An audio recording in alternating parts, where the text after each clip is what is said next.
Life అంటే జీవితము లేక జీవము రెండు అర్థాలు వస్తున్నాయి. జీవితము అనే దాన్ని మనం ఒకసారి ధ్యానం చేద్దాం.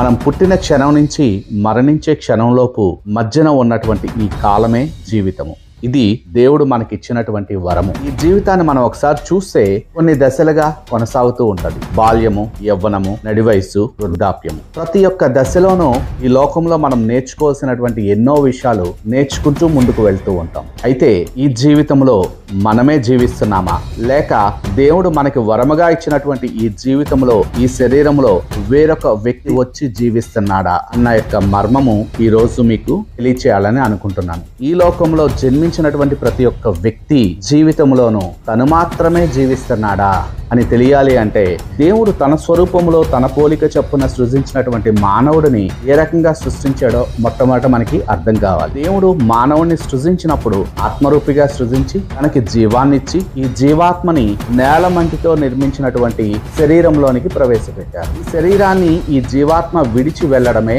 మరణము అని లోకంలో అందరూ అనుకుంటున్నారు. ఇలాగా ఈ లోకంలో జీవించే మనిషి యొక్క జీవితంలో, అంటే అతని యొక్క శరీరములో, అతని యొక్క జీవితంలో తన మాత్రమే కాక శరీరము లేనటువంటి వేరొక ఆత్మలు కూడా వచ్చి జీవించే అవకాశము చాలా ఉన్నదని బైబిల్ తెలియజేస్తుంది. ఇది ఎలాగా అంటే రోమిలికి రాసిన పత్రిక 5వ అధ్యాయం 12వ వచనం చూస్తే, ఒక్క మనుషుని ద్వారా పాపము ద్వారా మరణము ఈ లోకంలో ఎలాగు ప్రవేశించనో అలాగుననే మనుషులందరూ పాపము చేసినందున మరణము అందరికీ సంప్రాప్తమాయెను.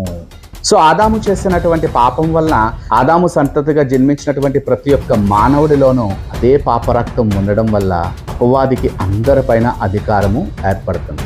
సో ప్రతి ఒక్క వ్యక్తి జీవితంలోనూ, ప్రతి ఒక్క వ్యక్తి శరీరంలోనూ శరీరము లేనటువంటి వేరొక ఆత్మలు ఈ పాపమును ఆధారముగా చేసుకుని వచ్చి పరిపాలన చేస్తున్నట్టుగా బైబిల్ గ్రంథము చాలా వివరంగా తెలియజేస్తుంది. ఈ మర్మము లోకానికి అర్థం కాదు. అందువల్ల ప్రతి ఒక్కరూ తన జీవితంలో తానే జీవిస్తున్నాను అని అనుకుంటున్నారు. ఇది నాకెలా తెలుసని మీరు అనుకుంటారేమో. నా జీవితంలో కూడా నేను ఇది అనుభవపూర్వకంగా గ్రహించుకున్నాకే నాకు అర్థమైంది. నా జీవితంలో ఒక 17 సంవత్సరాలు ఆల్కహాల్కి ఎడిక్ట్ అయ్యి ఉన్నాను, సిగరెట్కి ఎడిక్ట్ అయ్యి ఉన్నాను. అప్పుడు నాకు తెలియదు వేరొక అనేకమైన ఆత్మలు నా శరీరంలో ఉంటూ నా మనసును కంట్రోల్ చేస్తూ నా జీవితంలో జీవించేస్తూ ఉన్నాయని. కానీ యేసయ్య నా దగ్గరికి వచ్చి ఆ ఆత్మల నుంచి నాకు విమోచన దయచేసినప్పుడు నేను అనుభవించినటువంటి ఆ స్వాతంత్రం వల్ల నాకు అది అర్థమైంది. అది చాలా అద్భుతంగా ఉంటుంది. ఇప్పుడు నా జీవితంలో నేనే జీవిస్తున్నాను. అంతేకాదు సుమా, ఆ సర్వోన్నతమైన దేవుని ఆత్మ కూడా నాలో జీవిస్తూ ఆయన యొక్క చిత్తాన్ని నెరవేరుస్తూ